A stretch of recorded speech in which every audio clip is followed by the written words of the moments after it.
انا نحن نزلنا الذکر وانا لہو لحافظون۔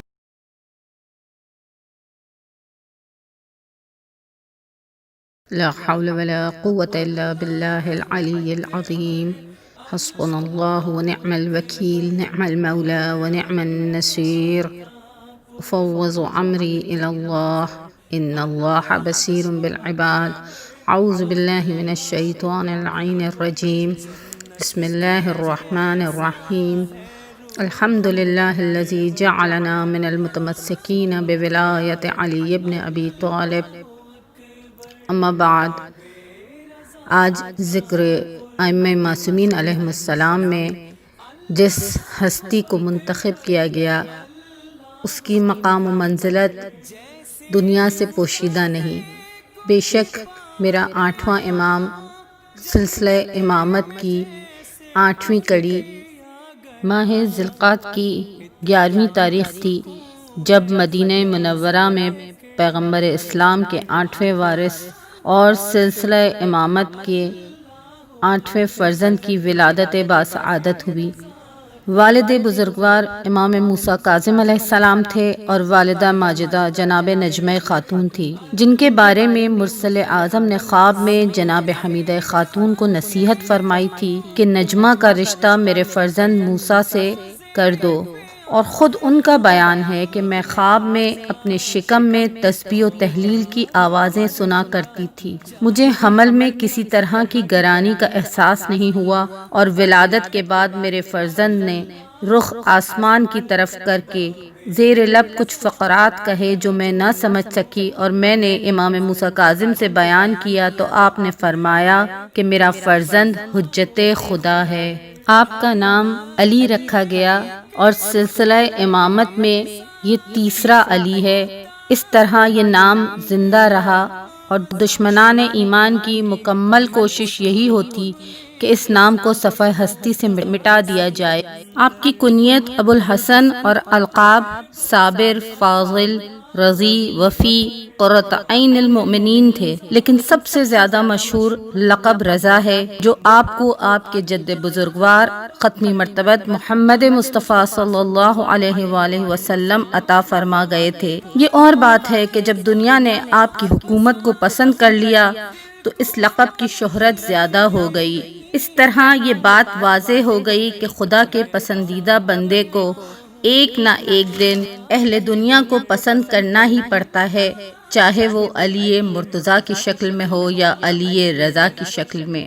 آپ کی ولادت سے تقریباً 15 دن قبل آپ کے جد بزرگوار امام جعفر صادق علیہ السلام کا انتقال ہو گیا تھا، جن کی آرزو تھی کہ اپنے اس فرزند کو دیکھ لیتے، جیسا کہ آپ نے اپنے فرزند امام موسیٰ کاظم علیہ السلام سے فرمایا تھا کہ عنقریب تمہارے یہاں ایک فرزند پیدا ہونے والا ہے جو عالم آل محمد ہوگا، کاش میں اس زمانے کو درک کر لیتا۔ امام رضا علیہ السلام نے اپنی زندگی کے 30 سے 35 سال والد گرامی کے زیر سایہ گزارے اور حالات کا برابر جائزہ لیتے رہے، جس میں طویل سلسلہ قید و بند بھی شامل تھا اور شدید ترین سرکاری دباؤ بھی تھا، یہاں تک کہ طوق و سلاسل میں جکڑے ہوئے میرے مولا کو زہر دیا گیا اور اسی انداز سے قید خانے سے جنازہ نکالا گیا۔ بغداد کے پل پر امام رافضہ کہہ کر جنازے کو رکھ دیا گیا اور حمالوں کے ذریعے جنازہ اٹھوا کر توہین و تحقیر کی آخری حسرت بھی نکال لی گئی۔ انہی حالات میں آپ نے 35 سال کی عمر میں قیادت امت کی ذمہ داری سنبھال لی اور یہ چاہا کہ اس کردار کو زندہ رکھا جائے جس کی مثال والد بزرگوار نے پیش کی ہے، تاکہ کسی شخص کو یہ وہم و گمان نہ پیدا ہونے پائے کہ باپ کے مصائب و آلام کو دیکھ کر زندگی کی روش تبدیل کر دی ہے اور حکومت سے کسی طرح کی سازش قبول کر لی ہے۔ چنانچہ 183 ہجری سے تقریباً 17 سال تک اسی انداز پر گزارا جس طرح سے امام موسیٰ کاظم علیہ السلام کی زندگی تھی۔ یہ اور بات ہے کہ امام کو قید خانے میں زہر دے کر شہید کر دینے سے اور آپ کے جنازے کی بے حرمتی نے ہارون کے خلاف ایسا ماحول پیدا کر دیا کہ اب اس میں مزید ظلم کرنے کی طاقت نہ رہی، اور ادھر داخلی حالات نے بھی اسے حکومت تقسیم کر کے لاوارث اور بے بس ہونے پر مجبور کر دیا۔ کیا خوب کہا ہے شاعر نے، دنیا کا امن لوٹ کر مامون بن گئے، دولت سمیٹی اتنی کہ قارون بن گئے، یہ بندگان زر کی سیاست تو دیکھیے، موسیٰ کو زہر دے کے بھی ہارون بن گئے۔ ادھر داخلی حالات نے بھی اسے حکومت تقسیم کر کے لاوارث و بے بس ہو جانے پر مجبور کر دیا تھا، جس کی بنا پر امام رضا کا یہ دور قدرے سکون سے گزر گیا اور آپ کو ان مصائب کا سامنا نہیں کرنا پڑا جن مصائب سے آپ کے والد بزرگوار کو گزرنا پڑا تھا۔ یہ آل محمد کی تاریخ حیات کا عجیب و غریب سانحہ ہے کہ ہر امام کو پہلے والے امام کے مقابلے میں تقریباً مختلف بلکہ متضاد حالات کا سامنا کرنا پڑا، اور اس کا سب سے بڑا راز یہی تھا کہ حکومت ایک حربے کو آزمانے کے بعد ناکام ہو جاتی تھی تو وہ حربہ تبدیل کر دیتی تھی، اور بعد والے امام کو بالکل نئے قسم کے حالات کا سامنا کرنا پڑتا تھا۔ مثال کے طور پر معاویہ ابن ابی سفیان نے مولا کائنات سے صفین کے میدان میں انتہائی خونریز قسم کی جنگ کی اور آپ کی شہادت کے بعد امام حسن سے صلح کرنے پر آمادہ ہو گیا۔ معاویہ نے امام حسن علیہ السلام سے صلح کی اور یزید امام حسین سے جنگ کرنے پر آمادہ ہو گیا۔ یزید نے خود جوانان بنی ہاشم کے درمیان رہنے والے امام حسین سے بیعت کا مطالبہ کیا اور کربلا کا عظیم سانحہ پیش آیا، اور قیدیوں اور لاوارثوں کے درمیان رہنے والے طوق و سلاسل میں جکڑے ہوئے امام زین العابدین سے بیعت کا مطالبہ نہیں کیا۔ امام زین العابدین علیہ السلام کی زندگی خاموشی، گوشہ نشینی اور عبادت میں گزر گئی، اور امام محمد باقر اور امام جعفر صادق کو میدان میں آ کر کھل کر کام کرنا پڑا۔ امام صادق نے اتنا کھل کر کام کیا کہ سارا مذہب جعفری ہو گیا، اور پھر اس کے بعد جو حالات ہوئے اس میں امام موسیٰ کاظم علیہ السلام کو تقریباً 14 سال قید خانے میں رہنا پڑا۔ شہادت امام موسیٰ کاظم علیہ السلام کے بعد حالات ایک دم تبدیل ہو گئے اور امام علی رضا علیہ السلام کو ولی عہد مملکت بنا دیا گیا۔ امام علی رضا علیہ السلام ولی عہد مملکت رہے اور امام محمد تقی علیہ السلام کو کوئی عہدہ نہ دیا گیا اور انہیں دارالحکومت سے مدینہ جانا پڑا، حتیٰ کہ امام محمد تقی علیہ السلام سرکاری داماد تھے، لیکن امام علی نقی علیہ السلام قید خانوں میں رہے۔ غرض تاریخ کا یہ متضاد سلسلہ اس امر کی واضح علامت ہے کہ حکومت وقت کو مسلسل اپنی شکست کا احساس تھا، اور اس کے نتیجے میں خود ہی حاکم وقت یا اس کا وارث اپنی روش کو فوراً تبدیل کر دیتا تھا، اور آل محمد کو ایک نئی سیاسی چال کا مقابلہ کرنا پڑتا تھا، جس سے یہ بات بھی واضح ہو جاتی ہے کہ آل محمد کے پاس تقلیدی قسم کے وسائل یا وراثتی قسم کے اسالیب حیات نہیں تھے، اور نہ وہ سابقہ تعلیم و تربیت کی بنا پر کام کیا کرتے تھے، بلکہ وہ مرکز الہام و القاء خداوندی تھے، اور اسی کے سہارے تمام جدید ترین اسالیب ظلم و ستم اور طریقہ ہائے مکر و فریب کا بآسانی مقابلہ کرتے تھے، اور انہیں کسی طرح کی کوئی زحمت نہیں ہوتی تھی۔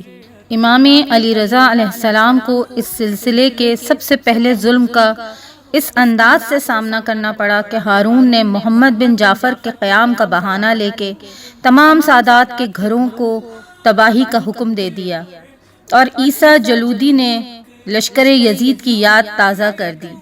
مدینے کی غارت گری کے دوران امام رضا علیہ السلام کے گھر کا رخ بھی کیا گیا تو آپ نے فرمایا کہ نہ محرم نہ گھر میں داخل ہو سکتے ہیں اور نہ خواتین کے جسم کو ہاتھ لگا سکتے ہیں، میں سارا سامان اور زیور خود ہی لا کر دے دیتا ہوں۔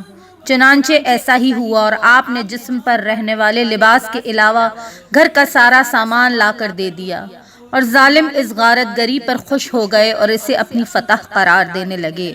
آپ کے طرز حیات کے بارے میں شیخ صدوق علیہ الرحمہ نے ابراہیم بن عیاش سے نقل کیا ہے کہ نہ آپ کو کبھی تند کلامی کرتے دیکھا گیا ہے اور نہ کسی کی بات کاٹتے دیکھا گیا۔ ہر شخص کی حاجت روائی آپ کا فرض تھا، کسی کی طرف پاؤں پھیلا کر نہیں بیٹھتے تھے، کسی کے سامنے ٹیک لگا کر نہیں بیٹھتے تھے، غلاموں کے ساتھ بھی سختی سے گفتگو نہیں فرماتے تھے، بلند آواز سے قہقہا نہیں لگاتے تھے، دسترخوان پر اپنے ساتھ تمام نوکروں اور غلاموں کو بھی بٹھا لیا کرتے تھے، راتوں کو کم سوتے تھے اور اکثر راتوں میں شب بیداری فرماتے تھے۔ ہر مہینے میں پہلی اور آخری جمعرات اور درمیانی بدھ کو روزہ رکھا کرتے تھے، رات کی تاریکی میں صدقات اور خیرات عطا فرمایا کرتے تھے، اندر معمولی کپڑا زیب تن کرتے اور باہر کبھی کبھی ضرورت کے اعتبار سے اچھا لباس پہن لیا کرتے تھے۔ کھانے کے وقت اگر کوئی شخص تعظیم کے لیے اٹھنا چاہتا تھا تو منع فرما دیتے تھے کہ رزق خدا کا احترام ضروری ہے اور کھانے کے وقت قیام نہیں کرنا چاہیے۔ آپ کے خادم یاسر کا بیان ہے کہ ہم لوگ میوہ کھاتے تھے اور میوہ کھاتے وقت ایک حصہ کھاتے اور ایک حصہ پھینک دیتے تھے، تو آپ علیہ السلام نے تنبیہ کی کہ رزق خدا کو ضائع مت کرو، جو ضرورت سے زیادہ ہو اسے فقراء اور مستحقین کے حوالے کر دو۔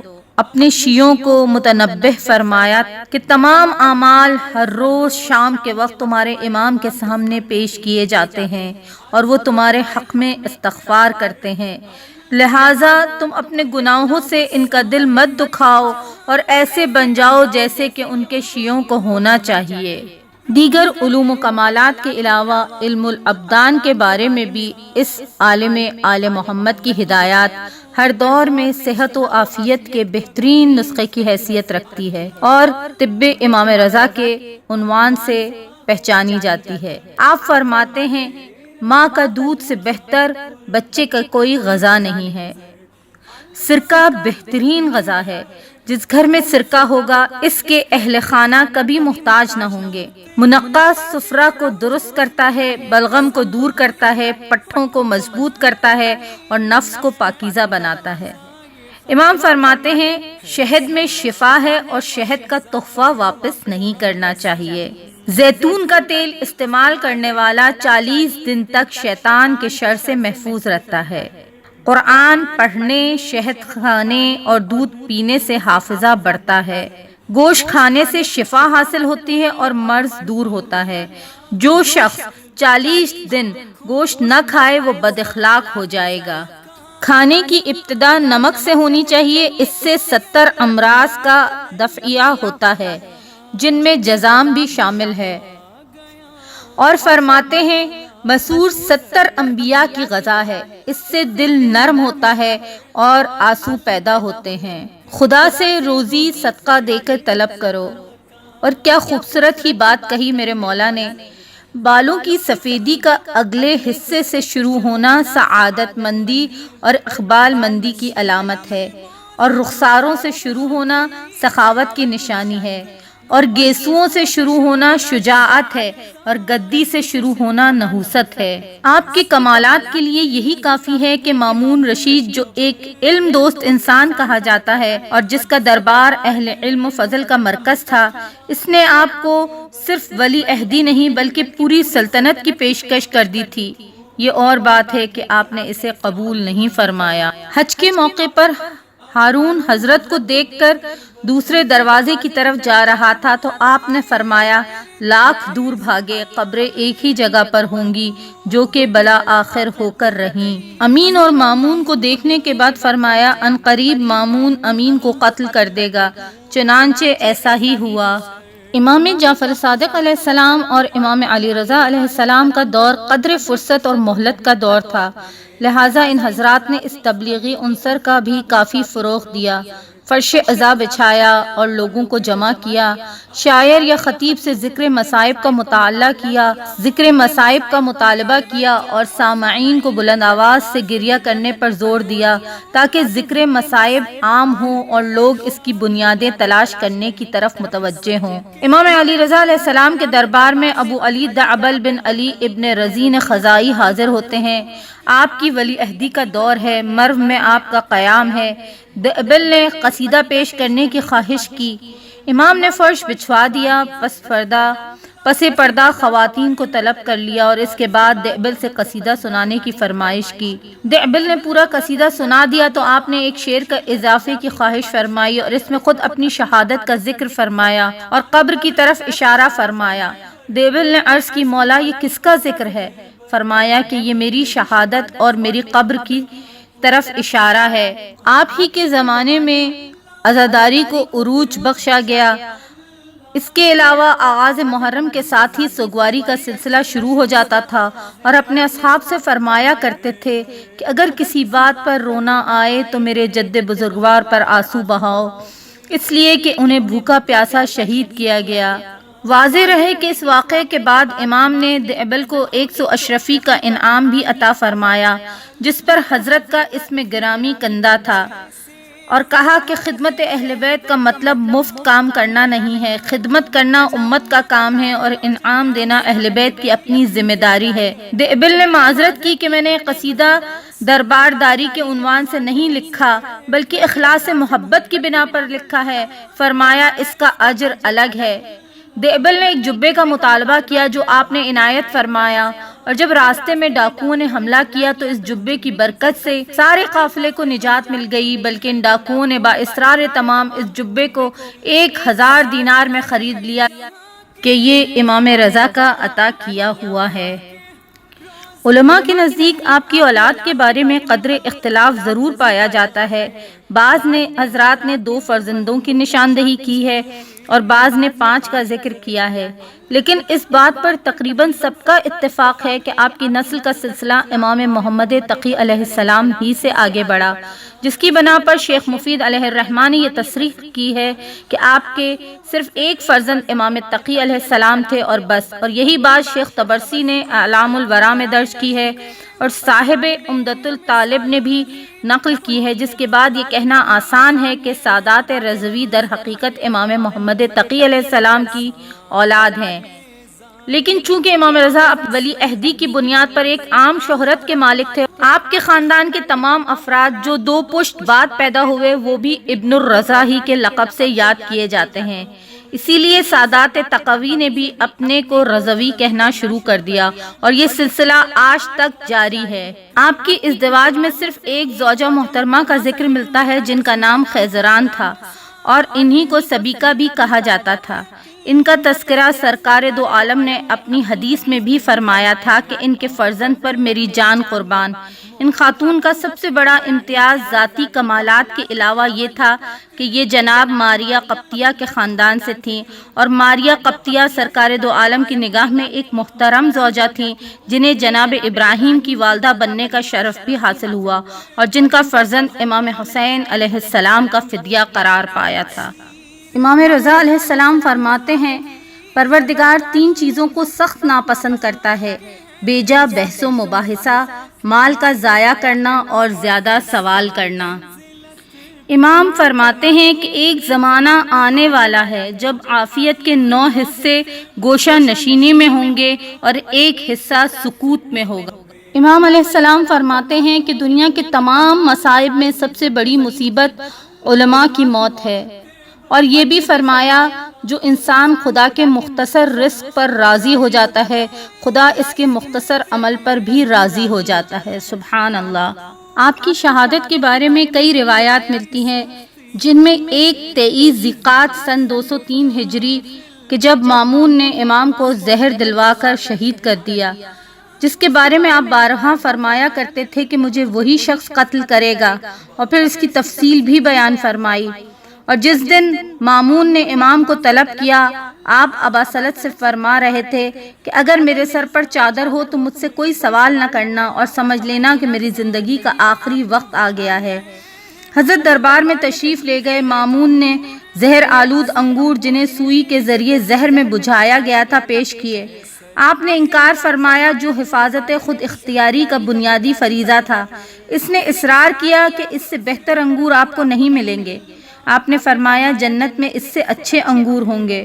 اس نے اصرار کیا کہ آپ کو میری نیت پر شبہ ہے۔ آپ نے دیکھا کہ اب قتل یقینی ہو گیا ہے اور انکار بھی سوء ظن کا مجرم قرار دیا جاؤں گا، اس لیے چند دانے نوش فرما لیے اور اٹھ کھڑے ہو گئے۔ مامون نے پھر پوچھا کہاں تشریف لے جا رہے ہیں؟ فرمایا جہاں تو نے بھیجا ہے وہاں جا رہا ہوں۔ یہ کہہ کر بیت الشرف میں تشریف لے آئے۔ ابا سلط نے حالات سے اندازہ کر لیا اور دروازے پر بیٹھ گئے۔ اتنے میں اندر سے آہٹ محسوس ہوئی۔ دیکھا کہ امام کے پہلو میں ایک کمسن فرزند موجود ہے اور پوچھا آپ کس طرف سے آ گئے؟ دروازہ تو بند ہے، اور آپ کون ہیں؟ فرمایا میں ان کا فرزند محمد ابن علی ہوں، مجھے خدا نے مدینہ سے یہاں پہنچایا ہے اور اسی نے اندر تک پہنچا دیا۔ ہمارے لیے فاصلے اور در و دیوار حائل نہیں ہوتے۔ ہم اہل بیت میں جب بھی کوئی دنیا سے رخصت ہوتا ہے تو اس کا وارث اس کے پاس رہتا ہے اور اس سے تمام امانتیں اپنے تحویل میں لے لیتا ہے۔ تھوڑی دیر کے بعد جب حضرت کا انتقال ہو گیا اور اس شہزادے نے غسل و کفن دے کر نماز ادا کر کے جنازہ تیار کر دیا تو کہا کہ اب اعلان کر دو۔